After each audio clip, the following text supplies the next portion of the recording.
देखिए, स्वयं शिव हैं रुद्राक्ष। रुद्र का अक्ष रुद्राक्ष। इंसान नहीं चुनता है कि मुझे कौन सा रुद्राक्ष धारण करना है, कि रुद्राक्ष स्वयं चुनता है आपको कि मुझे आपके गले में सुशोभित होना है। जब निकले भगवान शिव के नेत्रों से, जब जल की धारा निकली, तो उसमें से ये रुद्राक्ष उत्पन्न हुए। भोले बाबा को डांसर बना दिया आज के जमाने में, माँ पार्वती को भांग घोटने वाली बना दिया। भगवान शिव ऐसे तो नहीं है ना, माँ पार्वती भी ऐसी नहीं है, अखंड ब्रह्मांडों की मालकिन है, क्या वो ऐसी है? भगवान शिव के लिए भांग घोटती हैं, ऐसे उल्टे सीधे गाने बना दिए है ना। गली गली नुक्कड़ नुक्कड़ पे जब प्रोग्राम्स होते हैं कहीं, तो भगवान शिव और माँ पार्वती नचवाया जा रहा होता है। ये बहुत शर्मनाक है। जैसे दूध चढ़ाया जाता है भगवान शिवलिंग पे, तो दूध एक प्रकाश है, उसका एक ही मतलब है कि प्रभु हमारे ब्रह्मांड में आप प्रकाश दें। लेकिन बहुत बार लोग ऐसा भी बोलते हैं कि रुद्राक्ष धारण करने के बाद हमें वो रिजल्ट नहीं आए। आपने अपनी जीवन में बदलाव कितना किया? रुद्राक्ष अपने लेवल पे काम कर रहा है, 100% काम कर रहा है। क्या आपने अपने जीवन में भगवान शिव का थोड़ा सा नाम जपना शुरू किया? शैलादी ऋषि सनत कुमार जी को ये बात कह रहे हैं कि नमः शिवाय में अखंड ब्रह्मांडों के जो मालिक हैं, पर ब्रह्म, वो छुपे हुए नमः शिवाय के। तो अगर आप ये चाह रहे हैं ना कि रुद्राक्ष आपको भर भर के रिजल्ट दे, तो आप जाप भी जरूर शुरू करें, क्योंकि जब से बड़ा कुछ नहीं है, और वो तो अखंड ब्रह्मांडों का मालिक है। क्या उसको नहीं पता आप किस भाव से उसकी पूजा कर रहे हैं? आप नाटक कर रहे हैं, ये एक्चुअल में आपको उस चीज की जरूरत, जब तक वो तड़प नहीं आएगी। ये हम बचपन से सुनते आ रहे हैं, परमात्मा भाव के भूखे हैं। जब तक भाव नहीं आएगा, तब तक भक्ति का कोई फायदा ही नहीं। जो काल की अग्नि को भी भस्म कर दे, वो 5 मुखी रुद्राक्ष है, और सबसे सस्ता रुद्राक्ष है। आजकल ये सब चीजें बहुत ज्यादा हैं कि लोगों पे ब्लैक मैजिक और इन सब चीजों का भय बहुत ज्यादा बना रहता है, नेगेटिव एनर्जी, इन सब चीजों को लेके लोग बहुत ज्यादा परेशान है। तो उसके लिए 10 मुखी रुद्राक्ष बहुत अच्छा है। एक बार बॉम्बे से मेरे पास कॉल आई थी बहुत समय पहले कि उनको हमेशा एक चीज फील होती थी कि बार बार रात को सोए सोए वो दब जाते हैं। देखिए, ऐसी प्रॉब्लम बहुत सारे लोगों के साथ होती है जिनकी एनर्जी कमजोर होती है, उनको नेगेटिव एनर्जी बहुत जल्दी पकड़ लेती है। तो बहुत सारे ट्रीटमेंट करवाए उन्होंने, लेकिन उनको रिजल्ट नहीं आ रहा था। तो मैंने उनको बोला, आप 10 मुखी रुद्राक्ष का जल आप कंटिन्यू पीना शुरू करें, तो आपको ये प्रॉब्लम खत्म हो जाएगी। और लगभग 15 से 20 दिन बाद उनकी मेरे पास कॉल आती है कि वो रात को दबना बिल्कुल ही बंद। जब भी किसी परेशानी में आने लगती है, हमारे अंदर से एक आवाज आती है कि नहीं नहीं, ऐसे नहीं, ऐसे कर लो, है ना। ये शिव है, शिव हमारी चेतना है। आपके जीवन में अगर कुछ गलत भी घटित होने वाला है, आप तो शिव जो चेतना स्वरूप आपके अंदर बैठे हैं, वो आपको जरूर चेता देंगे कि ये चीज आपके साथ होने वाली है। लोग कहते हैं कि शिवरात्रि पे भगवान शिव और माता पार्वती का विवाह हुआ था। देखिए, शिवरात्रि चाहे सावन महीने की है या ये फागुन की जो महाशिवरात्रि आती है, इन दोनों में ही भगवान शिव और माँ पार्वती का विवाह नहीं हुआ था। नमस्ते। स्पिरिचुअल अवेकनिंग भक्ति प्रभा परिवार के सभी परिवारजनों का दिल से स्वागत है। आज के पॉडकास्ट में हम रुद्राक्ष की रहस्यमय दुनिया में गहराई से जाएंगे और जानेंगे कि किस तरह रुद्राक्ष हमारे जीवन में एक महत्वपूर्ण रोल प्ले करते हैं। हिमालय से लेकर आपकी उंगलियों तक रुद्राक्ष मोती सदियों से आध्यात्मिक परिवर्तन और ज्ञान का प्रतीक रहे हैं। आज के पॉडकास्ट में हम इन्हीं प्राचीन मोतियों के रहस्यों और लाभों को उजागर करेंगे और देखेंगे कि वे आपके आध्यात्मिक अभ्यास और दैनिक जीवन को कैसे सशक्त बना सकते हैं। तो सबसे पहले स्वागत करते हैं आज के हमारे गेस्ट तरुण कटारिया जी का, जो एक एस्ट्रोलॉजर हैं, साथ ही रुद्राक्ष एक्सपर्ट भी हैं।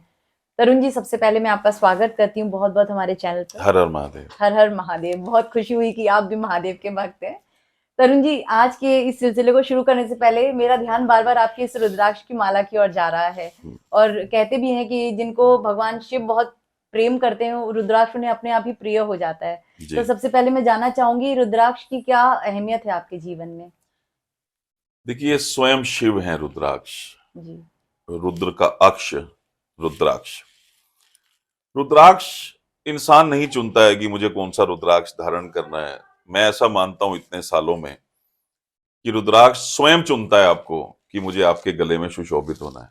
रुद्राक्ष की एक ऐसी एनर्जी है जिसके बारे में अगर ग्रंथ लिखे जाएं, तो मुझे लगता है बहुत सारे ग्रंथ लिखे जा सकते हैं रुद्राक्ष को लेके। रुद्राक्ष में इतनी एनर्जी है।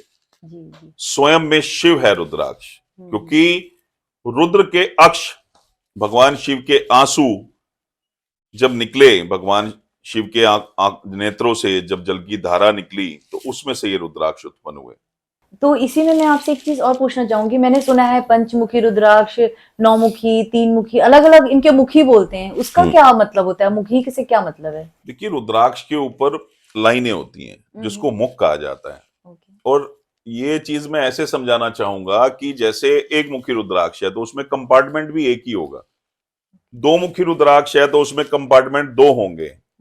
तो एक से लेके लगभग 27 मुखी तक जो रुद्राक्ष देखने को मिल जाते हैं, जिसमें एक मुखी दुर्लभ है जिसके आज तक दर्शन कभी किसी ने नहीं किए, और एक मुखी के बारे में ये कहा जाता है जो एक मुखी रुद्राक्ष धारण कर लेता है वो साक्षात शिव हो जाता है।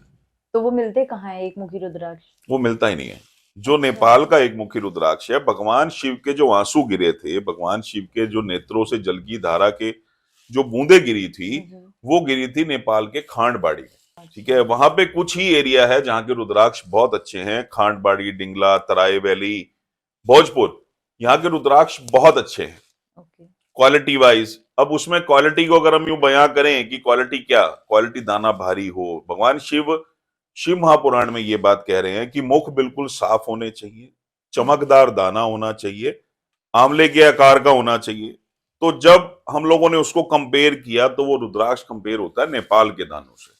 ऐसा नहीं है इंडोनेशिया के दानों में एनर्जी नहीं होती, इंडोनेशिया के दाने छोटे होते हैं। रुद्राक्ष हमारे भारत में भी बहुत जगह होता है, साउथ में, असम में, लेकिन यहाँ के अगर हम उस रुद्राक्ष को कंपेयर करेंगे, वो भी हम ऑडियंस को दिखाना चाहेंगे कि अगर हम उसको कंपेयर कर रहे हैं तो उनको समझ में आएगा कि नेपाल और भारत के रुद्राक्ष में फर्क क्या है। बहुत जमीन आसमान का फर्क है। जैसे ये नेपाल का 5 मुखी दाना है, अब इसमें 5 कंपार्टमेंट हैं, एक सेंटर में होल है, ये 5 मुखी नेपाल का दाना है। ठीक है, और ये 6 मुखी नेपाल का दाना है। अब इसमें 6 सीड हैं, 6 कंपार्टमेंट हैं, सेंटर में हॉल है। और ये एक साउथ का दाना है, ये 3 मुखी दाना है, लेकिन इसमें कंपार्टमेंट कितने हैं? एक।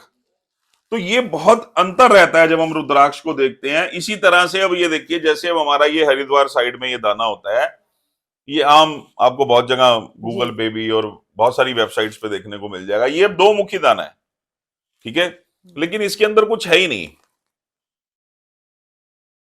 खाली है, ये खाली है। इसके अंदर सिर्फ एक सीड होता है और कुछ नहीं है, ये खाली दाना है। तो ये बहुत अंतर रहता है नेपाल के दानों में और हमारे भारत के दानों में। यहाँ पर जो जैसे अब यहाँ पे मैं आपको जावा बीड्स भी दिखाना चाहूंगा।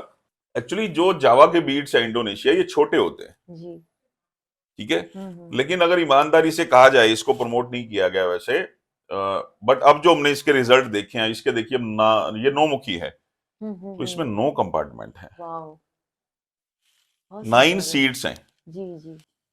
तो तरुण जी, अभी आपने हमें बहुत सारे वैरायटीज दिखाई हैं रुद्राक्ष की, हमें इससे पहले कभी पता ही नहीं था। बस हम तो ऊपरी तौर पे रुद्राक्ष को देखते थे और लगता था कि यही ओरिजिनल है, क्योंकि इतनी डिटेलिंग जो अंदर से आप दिखा रहे हैं, ये तो कोई भी रुद्राक्ष खुला हुआ नहीं मिलता, एक पूरा एक बंद सीड मिलता है। हाँ, तो अगर मार्केट में आज हर तरीके के रुद्राक्ष, जैसे आपने दिखाए 5 मुखी, 9 मुखी, और अलग अलग कंट्रीज के अलग अलग ब्रांडेड जो है रुद्राक्ष, लेकिन एक आम पब्लिक, मैं अपनी बात करूं, मैं मार्केट में जाती हूँ तो कैसे डिफाइन करूं कि मेरे लिए क्या बेस्ट है? देखिए, ये बहुत मुश्किल है जी। जैसे डॉक्टर हैं, अलग अलग कैटेगरीज के डॉक्टर होते हैं, है ना, कोई ऑर्थो है ना, कोई कैंसर स्पेशलिस्ट है ना, कोई गायनी है।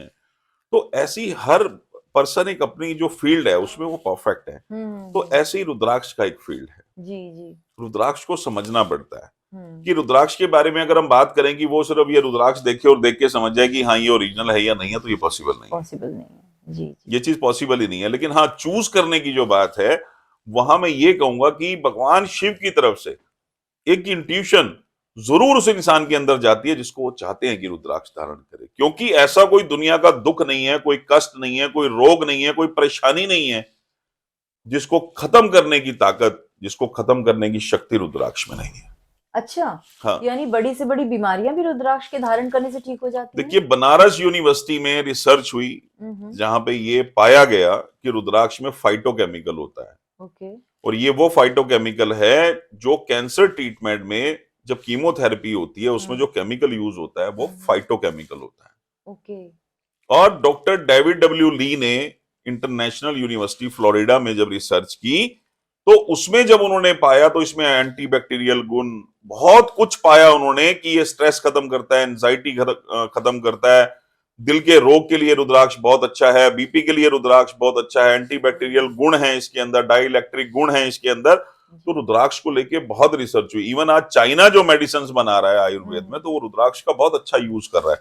हाँ जी, हाँ जी, ये मैंने सुना था कि जो हमारे प्राचीन काल में जो दवाइयां जो हमारे वैद्य जो बनाया करते थे उसमें रुद्राक्ष का बड़ा इस्तेमाल होता था। रुद्राक्ष का बहुत ज्यादा इस्तेमाल होता था। अब आप देखिए बड़े बड़े साधु, बड़े बड़े अघोरी, है ना, बड़े बड़े नाथ संप्रदाय में जो हमारे बड़े बड़े साधु हैं, बड़े बड़े नाथ हैं, सब रुद्राक्ष धारण करते हैं। हाँ जी। इवन भगवान शिव भी रुद्राक्ष धारण करते हैं। तो कुछ तो है ना रुद्राक्ष के अंदर, लेकिन रुद्राक्ष को कमर्शलाइज बना दिया गया कि वो आम आदमी की पहुंच से दूर कर दिया गया उसको। दूसरा क्या है कि उसको नीड नहीं है। इंसान यहाँ भ्रमित बहुत ज्यादा हो रहा है। भ्रमित क्या, हर इंसान अमीर बनना चाहता है। वो ये चाह रहा है कि मैं एक रुद्राक्ष पहन लूं और अमीर हो जाऊं, जो कभी पॉसिबल नहीं है। रुद्राक्ष सिर्फ रास्ता देता है आपको। रुद्राक्ष आपकी एनर्जी के साथ मिलकर काम करता है। रुद्राक्ष अमीर नहीं बनाएगा। जैसे 7 मुखी रुद्राक्ष को लेकर लोगों ने बहुत कहा कि 7 मुखी रुद्राक्ष पहन लो, 1 साल में करोड़पति हो जाओगे। बहुत सारे वीडियो हैं, बहुत सारी रील्स हैं ऐसी यूट्यूब पे, इंस्टाग्राम पे, फेसबुक पे, लेकिन कितने लोग करोड़पति हुए? रुद्राक्ष सिर्फ रास्ता देता है। जैसे परमात्मा का नाम आपके कर्म काटता है, आपके बुरे कर्मों का जो फल है उसको कम कर देता है, ऐसी रुद्राक्ष के अंदर वो शक्ति है कि जो आपको एक रास्ता देगी। आपकी एनर्जी के साथ मिलकर रुद्राक्ष काम करता है। जैसे मान लीजिए बहुत लंबे समय से कोई इंसान बीमार चल रहा है और उसने रुद्राक्ष धारण कर लिया। रुद्राक्ष धारण करने के बाद क्या हुआ कि जो मेडिसिन उस पर काम नहीं कर रही थी, वो धीरे धीरे धीरे धीरे काम करने लग गई, यानी कि उसकी एनर्जी चेंज होने लग गई। ऐसे रुद्राक्ष काम करता है। ऐसा नहीं है कि रुद्राक्ष पहन लिया तो एक इंसान करोड़पति हो जाएगा या बहुत बड़ा सन्यासी हो जाएगा, ऐसा नहीं, ऐसा बिल्कुल नहीं। तो तरुण जी, क्या मतलब रुद्राक्ष, जैसे आपने बताया कि एक तो ये बीमारियों को, जैसे अगर मैं बात करूं ऑटिस्टिक बच्चों की, जो थोड़े से दिमागी रूप से, जिनका थोड़ा सा शायद बाय बर्थ ही उनको थोड़ा इश्यूज होते हैं, अगर वो भी रुद्राक्ष को धारण करते हैं माला के तौर पे या अंगूठी में या ब्रेसलेट के तौर पे, तो क्या उनकी भी दिमागी मतलब स्थिति कुछ ठीक हो सकती है? देखिए, रुद्राक्ष कभी भी अंगूठी में धारण नहीं होता है। लोगों ने कर दिया। आजकल ज्वेलरी फॉर्म में बहुत सारी चीजें मार्केट में आई हुई हैं। रुद्राक्ष की रिंग्स भी आई हुई हैं, जी जी, और रुद्राक्ष के ब्रेसलेट्स भी बहुत ज्यादा अनगिनत मार्केट के अंदर हैं। भगवान शिव ने शिव महापुराण में ये बात बोली है कि सिर्फ 6 मुखी रुद्राक्ष आप अपनी बाजू पे धारण कर सकते हैं, बाकी सभी के सभी रुद्राक्ष गले में धारण करने चाहिए। ओके, तो ये जो कमर्शलाइजेशन हो गई ज्वेलरी के फॉर्म में, ये ठीक नहीं है? ये ठीक नहीं है। ये रीजन है लोगों को रुद्राक्ष के रिजल्ट नहीं आ रहे हैं। हाँ, आजकल तो मैंने देखा है कई साध्वी हैं जो कि इयररिंग्स के तौर पे भी पहनते हैं। नहीं, देखो, फैशन के उस पे तौर पे लोगों ने इसको इस्तेमाल करना शुरू कर दिया। जैसे भोले बाबा को डांसर बना दिया आज के जमाने में, माँ पार्वती को भांग घोटने वाली बना दिया। तो ये एक सिस्टम बना दिया मार्केट में, जहां पे कोई जिसके जो दिमाग में रचना आ रही है वो उसको जस्ट डाला। क्यों, हिंदुस्तान में इन सब चीजों पे कोई बैन नहीं है कि आप कुछ भी बोल सकते हो, कुछ भी कर सकते हो। जबकि ऐसा भगवान शिव ऐसे तो नहीं है ना, माँ पार्वती भी ऐसे नहीं है। अखंड ब्रह्मांडों की मालकिन है, क्या वो ऐसी है? भगवान शिव के लिए भांग घोटती हैं, ऐसे उल्टे सीधे गाने बना दिए है ना।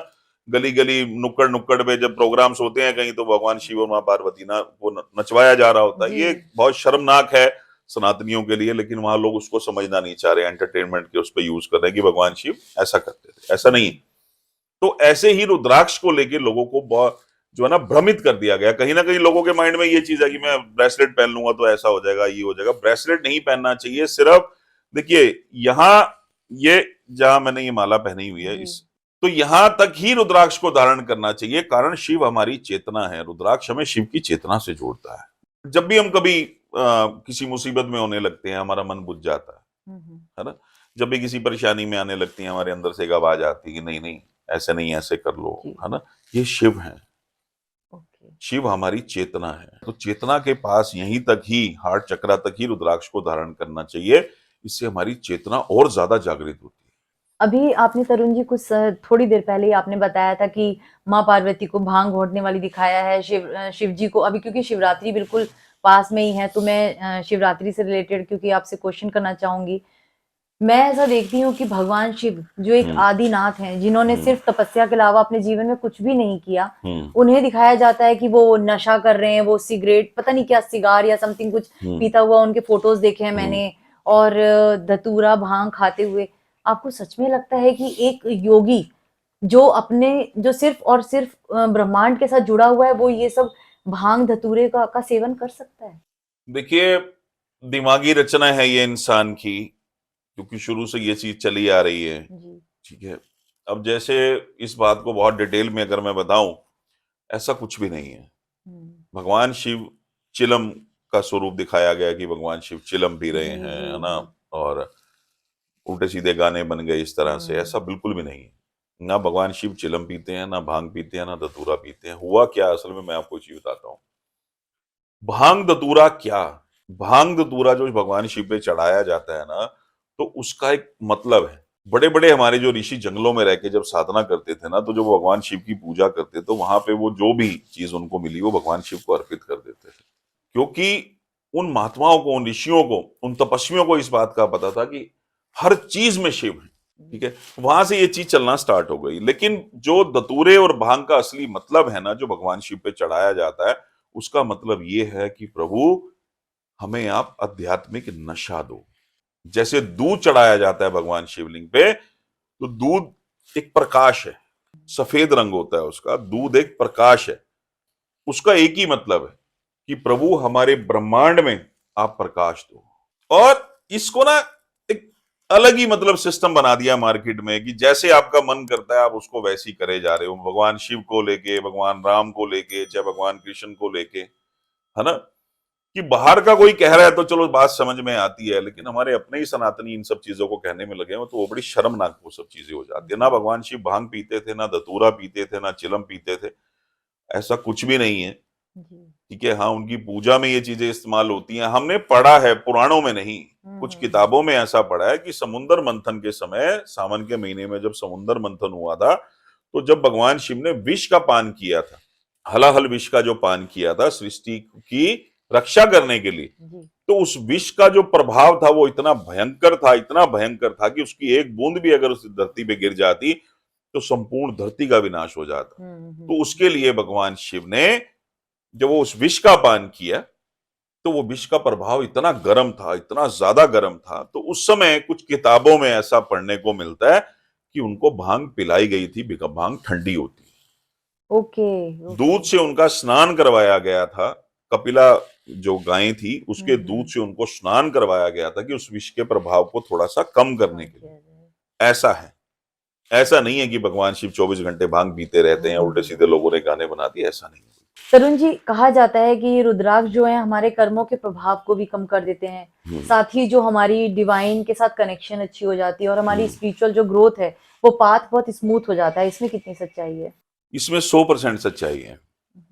देखिए, मैं आपको एक चीज बताता हूँ। जैसे हम कभी बीमार होते हैं तो हम कोई मेडिसिन लेते हैं, है ना। मेडिसिन का जो प्रभाव होता है वो दिमागी तौर से होता है, क्योंकि मेडिसिन के अंदर कोई चिप तो नहीं लगी हुई कि स्टमक में पेन है तो वो स्टमक में जाके ही काम कर रही है। ऐसा नहीं है। तो अब यहाँ ये बात समझने वाली है कि जो रुद्राक्ष है ना, रुद्राक्ष को इस तरीके से समझा जाए, रुद्राक्ष के अंदर सीड्स होते हैं। जैसे मैंने पहले भी दिखाए रुद्राक्ष, जी। कि रुद्राक्ष के अंदर सीड्स हैं। जितने मुखी रुद्राक्ष है उतने ही कंपार्टमेंट होंगे और उतने ही लगभग सीड्स होते हैं। उतने लगभग लगभग, किसी में एक दो ज्यादा, किसी में एक दो कम। तो ये क्या है, ये जो सीड्स हैं इसके अंदर, जो बीज हैं, ये भगवान शिव के आंसू हैं। ओके। हाँ, ये जो ऊपर की लेयर है ये उसको प्रोटेक्ट करती है। ठीक है, ये प्रोटेक्शन है। ये उन सीड्स को प्रोटेक्ट करती है। ठीक है, ये सीड्स काम करते हैं उस एनर्जी पे। और यहां मैं आपको एक चीज बताऊं, जब भी कोई इंसान रुद्राक्ष धारण करता है, ऐसे बहुत सारे कमेंट मेरे वीडियोस पे भी हैं और आप बहुत ज्यादा सर्च करोगे तो आपको पता भी लगेगा कि लोग कह रहे हैं हमने रुद्राक्ष पहना, शराब पीना छोड़ दिया, हमने रुद्राक्ष पहना, हमने मांस खाना छोड़ दिया। ठीक है, विचारधारा बदलने लग गई। वो क्या है, देखो मैं आपको चीज बताता हूँ। एक खास एक बात ऑडियंस को मैं एक और भी कहना चाहूंगा कि रुद्राक्ष तो धारण कर लिया, लेकिन बहुत बार लोग ऐसा भी बोलते हैं कि रुद्राक्ष धारण करने के बाद हमें वो रिजल्ट नहीं आए। आपने अपनी जीवन में बदलाव कितना किया? रुद्राक्ष अपने लेवल पे काम कर रहा है, 100% काम कर रहा है। क्या आपने अपने जीवन में भगवान शिव का थोड़ा सा नाम जपना शुरू किया? नहीं। बहुत सारे लोग हैं ये तो कह देते हैं कि रुद्राक्ष रिजल्ट नहीं दे रहा है, लेकिन वो ये कभी नहीं कहते हैं कि हम नाम ही नहीं जप कर रहे। ये परमात्मा से कनेक्टिविटी देता है आपको। अब मैं, जैसे मैंने पहले भी अपने शब्दों में कहा, हमारे बहुत बड़े बड़े साधु, हमारे नाथ संप्रदाय से बहुत बड़े बड़े नाथ हैं, है ना, ये सब रुद्राक्ष धारण करते हैं। ऐसा क्यों? रुद्राक्ष हमें कनेक्टिविटी देता है। रुद्राक्ष हमें ब्रह्मांड की ऊर्जा से जोड़ता है। हमारी ऊर्जा को रुद्राक्ष ऊपर की तरफ ले जाता है। और जब भी आपको ध्यान में या बहुत गहरा उतरना है तो आपको ऊपर ही उठना होता है। जी तो जी। रुद्राक्ष आपको ब्रह्मांड की ऊर्जा के साथ जोड़ता है, कनेक्टिविटी देता है रुद्राक्ष आपको, और आपकी ऊर्जा को ऊपर उठाता है रुद्राक्ष। तो तरुण जी, हमें पता कैसे चले कि मुझे पांच मुखी रुद्राक्ष पहनना चाहिए या फिर नौ मुखी या दो मुखी? मेरे लिए कौन सा सूटेबल है, ये मुझे कैसे पता चलेगा? देखिए, इसके सबसे अच्छा तरीका है ये कि आप कुंडली दिखाएं किसी को, एक ओके। अच्छे ज्योतिषी को आप कुंडली दिखाएं, जो आपकी हम्म प्रॉब्लम है आप उनसे डिस्कस करें, हम्म और वो आपको रुद्राक्ष सजेस्ट कर देंगे, पहली चीज। दूसरी चीज ये कि रुद्राक्ष को आप स्वयं भी धारण कर सकते हैं। जैसे अब एक मुखी रुद्राक्ष है स्वयं शिव, ठीक है, दो मुखी रुद्राक्ष है भगवान अर्धनारीश्वर की शक्ति है, तीन मुखी रुद्राक्ष है, इसमें अग्नि की शक्ति भी है और ब्रह्मा विष्णु महेश की शक्ति भी है। अब चार मुखी रुद्राक्ष है स्वयं ब्रह्मा जी, मां सरस्वती। पांच मुखी रुद्राक्ष है कालंगनी रुद्र, जो काल की अग्नि को भी भस्म कर दे, वो पांच मुखी रुद्राक्ष है और सबसे सस्ता रुद्राक्ष है। हम्म। छह मुखी रुद्राक्ष है भगवान कार्तिक, सात मुखी रुद्राक्ष है मां लक्ष्मी और सप्त मातृकाएं, सप्त ऋषियों की पावर है सात मुखी रुद्राक्ष में। आठ मुखी रुद्राक्ष है भगवान अष्टविनायक गणपति जी। नौ मुखी रुद्राक्ष है नव दुर्गा की शक्ति है नौ मुखी रुद्राक्ष में। दस मुखी रुद्राक्ष है भगवान विष्णु की शक्ति है। 11 मुखी रुद्राक्ष है स्वयं 11वें रुद्र महाबली हनुमान जी की शक्ति है। और 12 मुखी रुद्राक्ष है स्वयं सूर्य 12 आदित्य की शक्ति है 12 मुखी रुद्राक्ष में। 13 मुखी रुद्राक्ष है स्वयं कामदेव और रति। 14 मुखी रुद्राक्ष है स्वयं शिव। 15 मुखी रुद्राक्ष है भगवान पशुपतिनाथ। 16 मुखी रुद्राक्ष है भगवान महाकाल। 17 मुखी रुद्राक्ष है विश्वकर्मा जी। 18 मुखी रुद्राक्ष है मां पार्वती। तो हर एक रुद्राक्ष में परमात्मा ने ऐसी ऐसी शक्तियां डाली हैं कि उसको थोड़ा सा समझने की जरूरत है। अब जैसे हम बात करें कि किसी की मन की स्थिति अच्छी नहीं, ठीक है, हार्मोनल बैलेंस नहीं जी है, जी। और सुसाइडल थॉट्स आना, मन की मतलब स्थिति इतनी खराब है, रात को नींद नहीं आ रही है, साइनस की प्रॉब्लम होगी, बार बार बैक्टीरियल इन्फेक्शन हो जाता है, ऐसी बहुत सारी चीजें होती है जो चंद्रमा के प्रभाव से होती है। जो कुंडली में चंद्रमा खराब होता है तो ऐसे बहुत सारी जीवन में हमारे कष्ट, भय, परेशानियां आने लगती हैं। तो उस समय पे दो मुखी रुद्राक्ष धारण किया जा सकता है। अब तीन मुखी रुद्राक्ष है, किसी को बीपी की प्रॉब्लम है, कोलेस्ट्रॉल की प्रॉब्लम है, तो उसके लिए तीन मुखी रुद्राक्ष बहुत अच्छा है। चार मुखी रुद्राक्ष है, किसी को एजुकेशन में प्रॉब्लम आ रही है, व्यापार में प्रॉब्लम आ रही है, तो उसके लिए चार मुखी रुद्राक्ष बहुत अच्छा है। पांच मुखी रुद्राक्ष पढ़ाई के लिए बहुत अच्छा है। छह मुखी रुद्राक्ष, बहुत सारी फीमेल्स हैं जिनको फीमेल्स प्रॉब्लम होती है, उनके लिए छह मुखी रुद्राक्ष बहुत अच्छा है। शुक्र की बहुत अच्छी एनर्जी है छह मुखी रुद्राक्ष में। अब सात मुखी रुद्राक्ष है, अब ये जिस प्लेनेट पे काम करता है वो है शनि। अगर शनि जीवन में बहुत ज्यादा कष्ट दे रहे हैं, शनि की ढैया आ गई, शनि की साढ़े सती आ गई, शनि की महादशा आ गई, और शनि आपको कष्ट दे रहे हैं, आपके कर्मों का फल दे रहे हैं, तो आप सात मुखी रुद्राक्ष धारण कर सकते हैं। अब आठ मुखी रुद्राक्ष है राहु के लिए। अष्टविनायक तो इनके लॉर्ड हैं ही हैं, लेकिन अगर ये किसी ग्रह को प्रेजेंट करते हैं या किसी ग्रह को कंट्रोल करते हैं तो वो आठ मुखी रुद्राक्ष है राहु के लिए। अब नौ मुखी रुद्राक्ष है केतु के लिए। केतु से रिलेटेड या राहु से रिलेटेड कोई प्रॉब्लम है तो आप आठ मुखी पहने, केतु से रिलेटेड प्रॉब्लम है तो आप नौ मुखी पहने। और दस मुखी रुद्राक्ष कितना भी किसी इंसान ने किसी पे तंत्र कर दिया, या हम ऐसा कहें कि आजकल ये सब चीजें बहुत ज्यादा हैं कि लोगों पे ब्लैक मैजिक और इन सब चीजों का भय बहुत ज्यादा बना रहता है, नेगेटिव एनर्जी, इन सब चीजों को लेके लोग बहुत ज्यादा परेशान है, तो उसके लिए दस मुखी रुद्राक्ष बहुत अच्छा है। अब 11 मुखी रुद्राक्ष है, किसी इंसान के जीवन में हर समय डर बना रहता है, कॉन्फिडेंस नहीं है, बिल्कुल भी कॉन्फिडेंस नहीं है। स्टेज पे वो घर से पूरी तैयारी करके गया लेकिन वो स्टेज पे परफॉर्मेंस नहीं दे पाया, स्पीच नहीं दे पाया, तो उसके लिए 11 मुखी रुद्राक्ष बहुत अच्छा है। सरकारी काम किसी के अड़े हुए हैं, या गवर्नमेंट जॉब की कोई इंसान तैयारी कर रहा है, गवर्नमेंट जॉब उसको नहीं मिल रही है, या गवर्नमेंट जॉब के लिए बहुत ज्यादा स्ट्रगल कर रहा है, प्रमोशन के लिए स्ट्रगल कर रहा है, तो उसके लिए 12 मुखी रुद्राक्ष बहुत अच्छा है। बहुत सारे मेल्स ऐसे हैं वीनस की वजह से जिनकी मैरिड लाइफ अच्छी नहीं है, तो उनके लिए 13 मुखी रुद्राक्ष बहुत अच्छा है। लग्जरी देता है, फाइनेंस देता है, बहुत कुछ देता है 13 मुखी रुद्राक्ष। और जिनको आध्यात्मिक यात्रा चाहिए या कोई बहुत भयंकर बीमारी से गुजर रहे हैं तो उनके लिए 14 मुखी रुद्राक्ष। तो एक भी रुद्राक्ष ऐसा तो नहीं है कि जिसमें भगवान शिव ने कूट कूट के गुण ना भरे हों। जी जी। हर एक रुद्राक्ष में वो गुण है कि जो आपके जीवन की समस्याओं को खत्म कर सकता है, लेकिन उसको सिर्फ एक समझने की जरूरत है। लोग कमर्शलाइज हो गए, लोगों ने इस बिजनेस को कमर्शलाइज बना दिया, लेकिन अगर आप एक्चुअल में ये चाहते हैं कि आपकी लाइफ से दुख तकलीफें दूर हो, तो किसी ऐसे अच्छे एस्ट्रोलॉजर के पास आप जा सकते हैं, या किसी अच्छे एक्सपर्ट से आप सलाह ले सकते हैं कि आपके जीवन में ये समस्या है तो मुझे कौन सा रुद्राक्ष धारण करना है। जी तरुण जी, अभी आपने बहुत डिटेल में और बहुत अच्छे से समझाया कि कौन सा रुद्राक्ष जो है किस भगवान से जुड़ा हुआ है या किस देवी देवता की एनर्जी से जुड़ा हुआ है। साथ ही अगर हमारे जीवन में कोई प्रॉब्लम है तो कौन सा रुद्राक्ष हमें धारण करना चाहिए। इसके अलावा अभी आपने थोड़ी देर पहले कहा था कि ब्लैक मैजिक जैसी समस्या को भी रुद्राक्ष से काटा जा सकता है। क्या आपके पास कोई ऐसा लाइव एग्जांपल है आपकी लाइफ का जो आपने देखा है कि किसी के पास कोई ऐसी नेगेटिव एनर्जी है और उसने रुद्राक्ष की इस पॉजिटिव एनर्जी से उसको दूर किया है या मतलब फ्री हुए हैं उस चीज से? देखिए, ऐसे बहुत सारे एग्जाम्पल हैं और ऐसे बहुत सारे एक्सपीरियंसेस भी हैं लाइफ में, लेकिन मैं एक छोटा सा बता देता हूँ। एक बार बॉम्बे से मेरे पास कॉल आई थी बहुत समय पहले कि उनको हमेशा एक चीज फील होती थी कि बार बार रात को सोए सोए वो दब जाते हैं। देखिए, ऐसी प्रॉब्लम बहुत सारे लोगों के कुछ साथ लोगों होती है को, जिनकी हाँ जी। एनर्जी कमजोर होती है, उनको हम्म। नेगेटिव एनर्जी बहुत जल्दी पकड़ लेती है। जी। तो बहुत सारे ट्रीटमेंट करवाए उन्होंने, लेकिन उनको रिजल्ट नहीं आ रहा था। तो मैंने उनको बोला, आप 10 मुखी रुद्राक्ष का जल आप कंटिन्यू पीना शुरू करें तो आपको ये प्रॉब्लम खत्म हो जाएगी।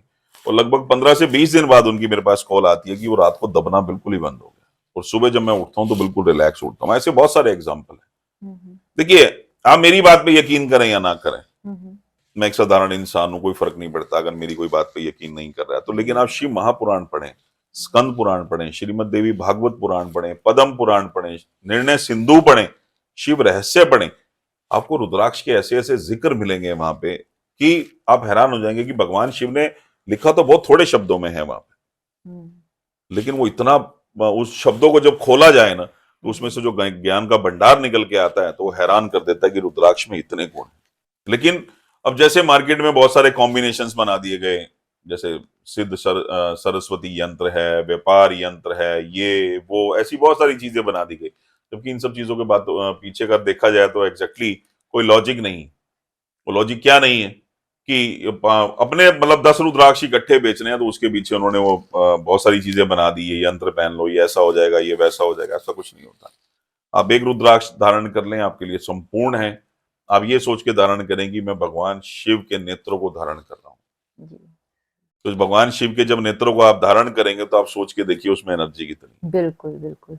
हम अपने अंदर बदलाव नहीं करते कि बहुत सारे लोगों के ऐसे क्वेश्चन आते हैं कि सर मैंने रुद्राक्ष तो धारण किया, पर क्या ऐसा जरूरी है कि मैं मांस का सेवन ना करूं? भगवान शिव बोल रहे हैं श्रीमद देवी भागवत पुराण में, मांस, मदिरा, लसोड़ा और प्याज, इनका सेवन नहीं करना चाहिए।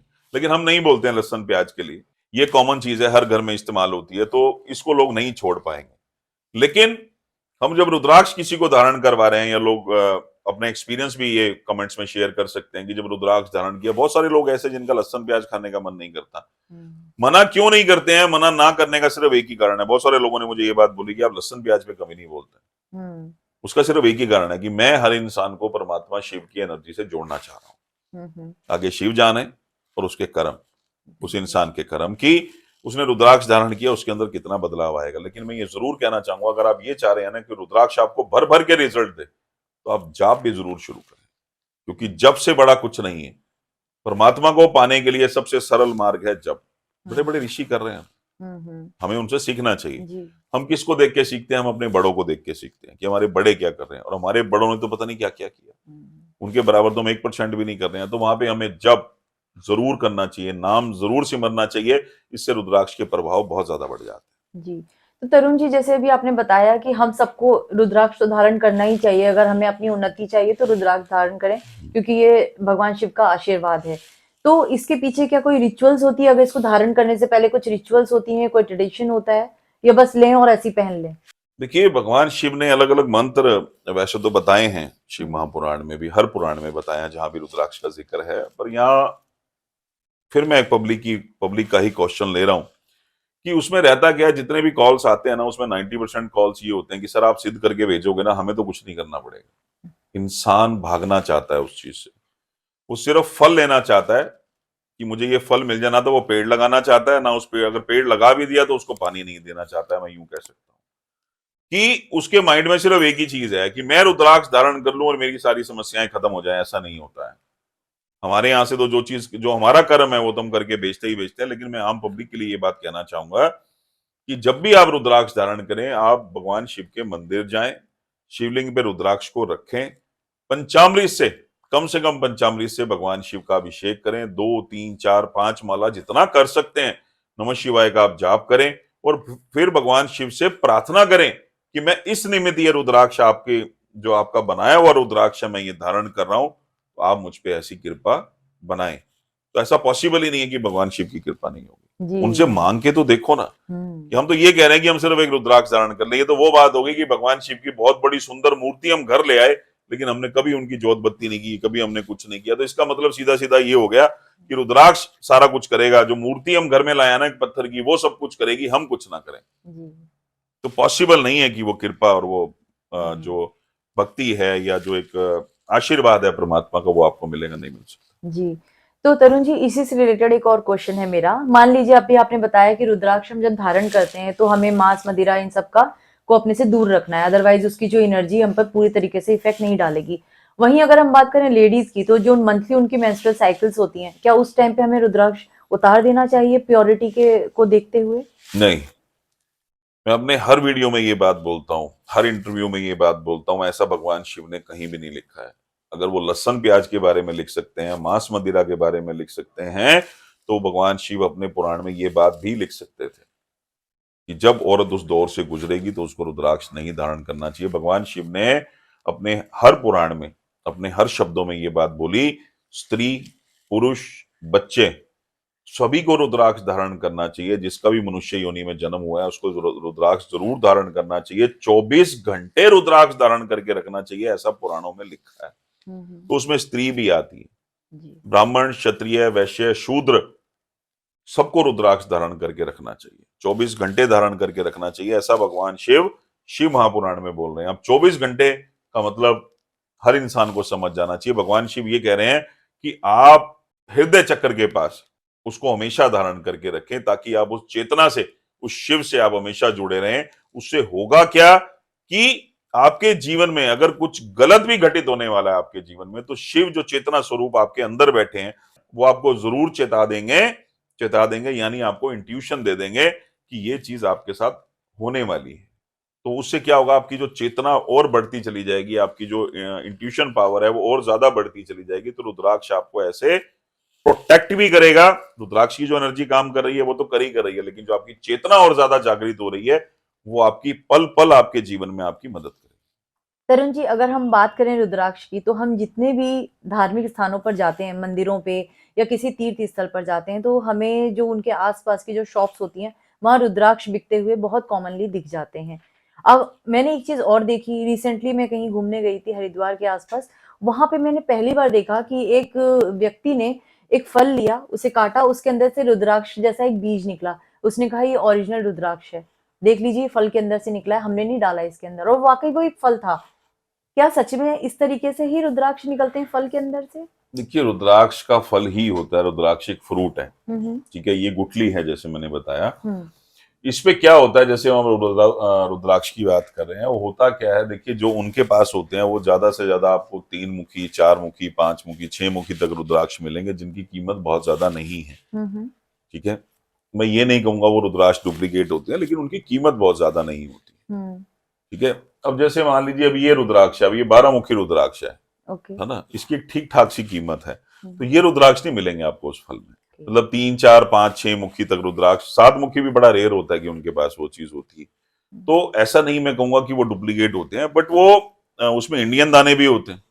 ठीक है, नेपाल तो नहीं होते हैं, लेकिन वो देखने में, अगर जब हम मुख की बात कर रहे हैं, तो जैसे अब यहाँ, अब ये जैसे ये रुद्राक्ष है ना, ये जैसे 5 या 6 मुखी रुद्राक्ष है, तो इसके मुख है ना, ठीक है, तो वो सेम मुख आपको उन रुद्राक्ष पे भी देखने को मिलेंगे, लेकिन उसके अंदर जो मैंने चीज दिखाई थी, जो है ना, जो आपको समझाई थी, बस वो देखने वाली होती है, वो चीज उसके अंदर नहीं होगी। उसमें कंप्लीट कंपार्टमेंट्स नहीं होंगे ही नहीं, और सारी एनर्जी उस कंपार्टमेंट्स की ही कंपार्टमेंट्स की ही एनर्जी है सारी। बस एक वही चीज है जो रुद्राक्ष को रुद्राक्ष बनाती है। तरुण जी, अभी हम बात कर रहे हैं जैसे भगवान शिव की, उनके प्यारे से रुद्राक्ष की, तो यही शिवरात्रि आने वाली है। लोग कहते हैं कि शिवरात्रि पे भगवान शिव और माता पार्वती का विवाह हुआ था। पता नहीं, मुझे बचपन से ये कभी भी हजम नहीं हुआ कि उस दिन भगवान शिव और माँ पार्वती का विवाह कैसे हो सकता है, क्योंकि मैं शिवरात्रि को एक अलग पर्सपेक्टिव से देखती। तो आपका मैं पॉइंट ऑफ व्यू जानना चाहूंगी इसके पीछे का। देखिए, शिवरात्रि चाहे सावन महीने की है या ये फागुन की जो महाशिवरात्रि आती है, शिवरात्रि पे, इन दोनों ही शिवरात्रि पे, शिवरात्रि और महाशिवरात्रि, वैसे तो हर महीने शिवरात्रि आती है, लेकिन ये महाशिवरात्रि है जो फागुन महीने में आती है, इन दोनों में ही भगवान शिव और माँ पार्वती का विवाह नहीं हुआ था। सावन महीने में जो शिवरात्रि आती है उसमें समुद्र मंथन हुआ था।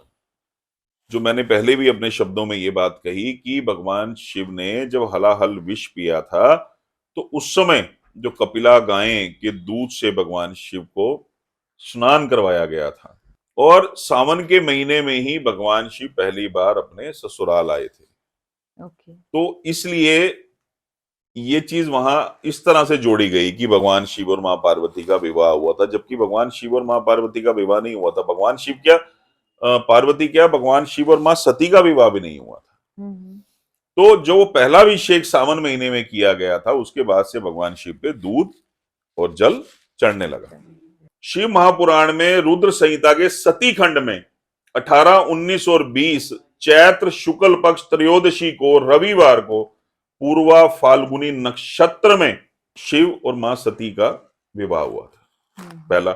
अब इसमें क्या है कि आप देखिए, चैत्र शुक्ल पक्ष मां सती के साथ हुआ था, और मां पार्वती के साथ जो हुआ, शिव महापुराण पार्वती खंड 35, 58 और 61, ब्रह्मा जी कह रहे हैं कि चंद्रमा और बुध लगन में हैं, रोहिणी नक्षत्र है, मार्गशीर्ष महीना है, द्वितीय तिथि है, सोमवार का दिन है, तो उस दिन भगवान शिव और मां पार्वती का विवाह हुआ था। ओके। तो अब ये मार्गशीर्ष महीना आ गया, जी जी, है ना।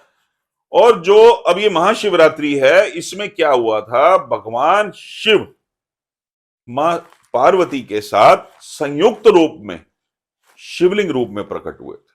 Okay okay.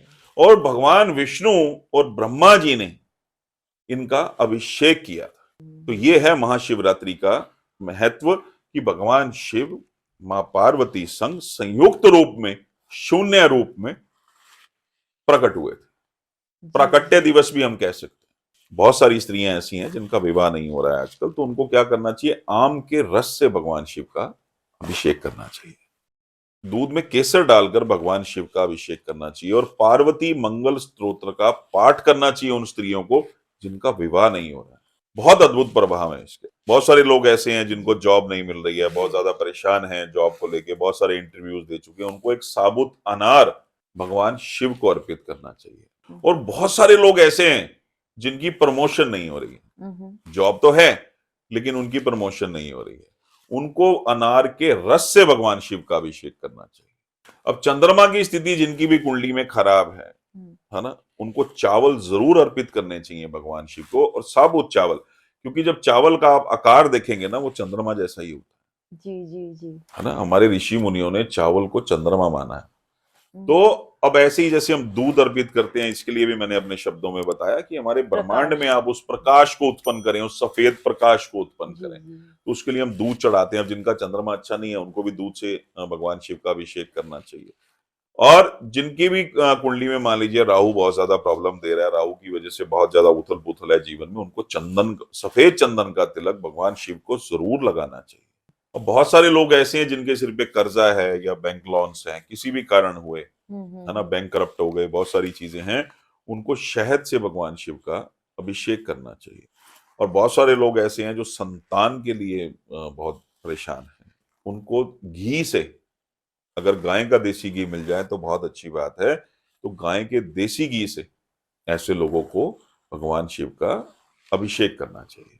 तो उससे उससे क्या होगा, संतान प्राप्ति भगवान भोलेनाथ ने चाहा तो बहुत जल्दी आपके जीवन में ये आनंदमय पल जरूर आएगा। जी। तो तरुण जी, अभी तक आपने ये जितनी सारे प्रोसेस रेमेडीज बताई कि जिसको ये प्रॉब्लम है वो ये करे, लगभग कितना समय लग जाता है ये करने के बाद उसका रिजल्ट आने में? आपके भाव, अगर 100% ट्रस्ट के साथ कर रहे हैं तो वो देखो जल्दी हर effect चीज ना आएगा। हमारे भाव के साथ जुड़ी हुई है, आप कैसे भी उस चीज को समझे, अगर हमारे अंदर भाव नहीं।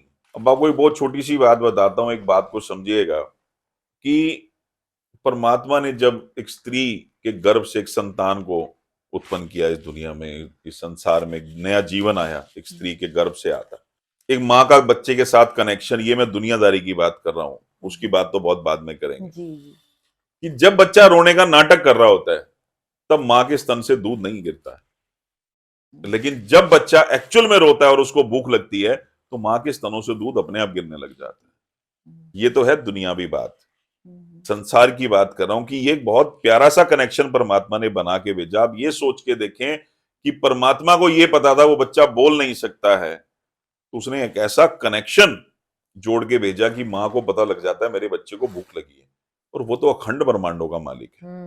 क्या उसको नहीं पता आप किस भाव से उसकी पूजा कर रहे हैं? आप नाटक कर रहे हैं या एक्चुअल में आपको उस चीज की जरूरत? जब तक वो तड़प नहीं आएगी, देखिए, ये हम बचपन से सुनते आ रहे हैं, परमात्मा भाव के भूखे हैं। जब तक भाव नहीं आएगा तब तक भक्ति का कोई फायदा ही नहीं। सिर्फ आप चालीसा पढ़ रहे हैं, जय हनुमान ज्ञान गुण सागर जाकर विष्णु लोक जाकर रामदूत अतुलित बल धामा अंजनी पुत्र पवन सुत नामा, समझ नहीं आ रहा है। लेकिन आप बहुत आराम से बने हैं, जय हनुमान ज्ञान गुण सागर, ये हम प्रार्थना कर रहे हैं हनुमान जी से।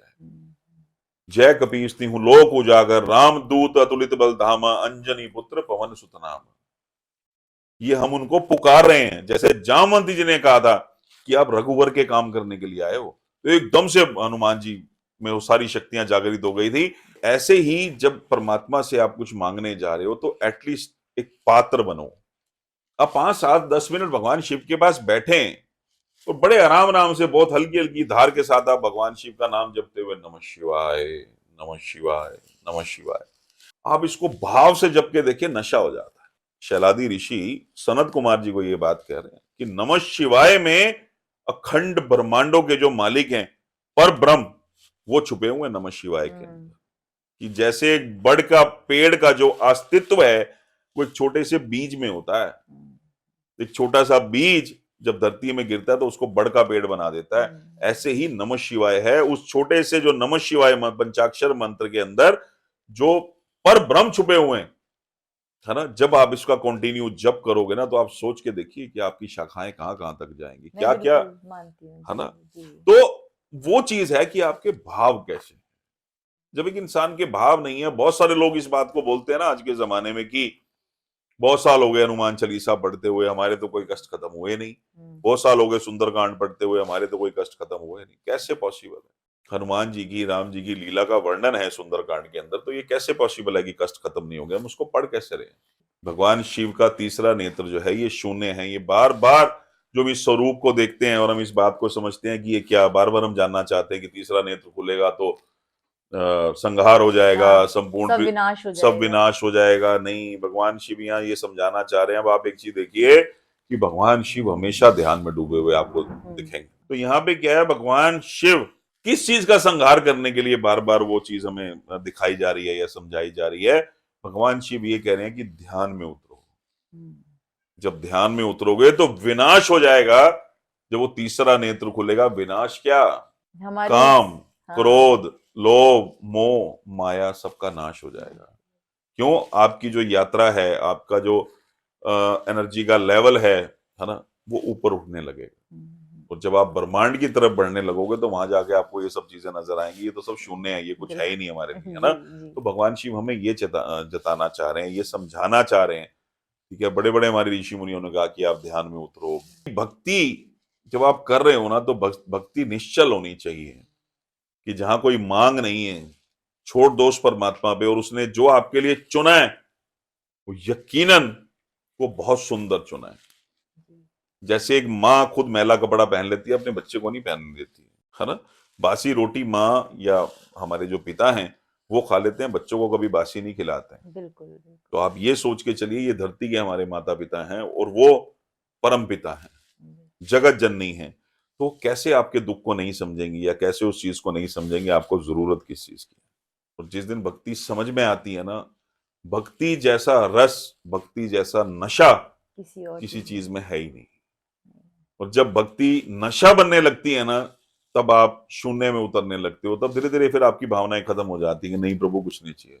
तो तरुण जी, आज आपके साथ हमने रुद्राक्ष को समझा डिटेल में, और बहुत सारे इसके फायदे समझ में आए। क्योंकि रुद्राक्ष को अभी तक में एक जनरल मोती जैसे और होते हैं, ये तो पता था कि भगवान शिव का ये कुछ खास है, लेकिन इतनी गहराई से मुझे इसके फायदे नहीं पता था कि इसके जल से भी हम अपने आप को ठीक कर सकते हैं, इसको पहनने से भी हमारी एनर्जी इस लेवल तक चेंज हो सकती है।